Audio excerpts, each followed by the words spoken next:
আসসালামু আলাইকুম। আজকে যে শর্ট ভিডিওটা করতে যাচ্ছি এটা হচ্ছে একটা স্ক্রিনশট নিয়ে, এটা আমার একটা ওয়েবসাইটের স্ক্রিনশট, ফুল পেজ হোম পেজের স্ক্রিনশট। তো এটা অনেক লং। আমি চাচ্ছি এই স্ক্রিনশটটাকে মকআপ বানায় বা সামহাউ কোনোভাবে রেডি করে আমার সোশ্যাল মিডিয়া বা অন্যান্য প্ল্যাটফর্মগুলোতে আমি আপলোড করব, যেন আমি আমার ক্লায়েন্ট এবং অন্যান্যদেরকে দেখাইতে পারি যে আমি আমার এই কাজটা করছি। তো একটু জুম করে যদি দেখাই, এখানে ব্লার হয়ে যাচ্ছে, সরি। এটা একটা হিরো সেকশন, অ্যান্ড এই ইমেজটা যদি আমি ক্রপ করে দেই অনেকেরই ফুল পেজটা দেখার হচ্ছে না। তো এটার মকআপ বানাতে গেলে অনেক সময় ফ্রি টুল, অনলাইন টুল দিয়ে হচ্ছে না। তো আমি আজকে একটা ছোট টুল পাইছি, এইটা দিয়ে যদি আমরা মকআপটা তৈরি করি সেক্ষেত্রে এই যে ব্যাকগ্রাউন্ডটা দেখতেছেন এটা মকআপই।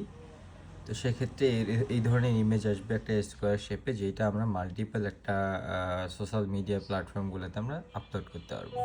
এই জন্য আমরা কোথায় যাব, আমি এই ওয়েব ইউআরএলটা ইউজ করতেছি, squareandimage.com, squareandimage.com।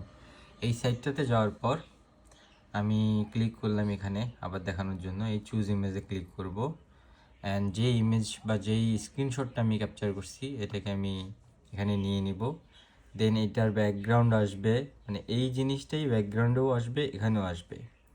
আমি এটার অপাসিটি কমায় বাড়াই দিতে পারি ব্যাকগ্রাউন্ডে যেটা আছে এটার। তারপরে এটার কালার চুজ করতে পারি আমি।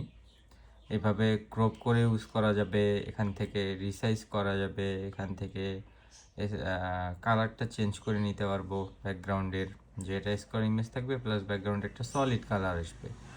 তারপরে ব্লার করলে এখন যেটা আছে এই রকমই শো করবে। তারপর এটা সাইজ আমরা কাস্টমভাবে দিতে পারবো, অরিজিনাল সাইজেও আনতে পারবো, তবে 1200 পিক্সেল রাখাটাই বেস্ট হচ্ছে। এটা সোশ্যাল মিডিয়াগুলোতে আপলোড হচ্ছে খুব সুন্দরভাবে। এখান থেকে ফরম্যাটগুলোও চেঞ্জ করে নেওয়া যাবে, এই 3টা বেসিক ফরম্যাট পাওয়া যাচ্ছে। অ্যান্ড ডাউনলোড করে নিলে ইমেজটা ডাউনলোড হয়ে যাবে। ইমেজটা ডাউনলোড হয়ে গেলে ঠিক এই ধরনের ইমেজই আসবে।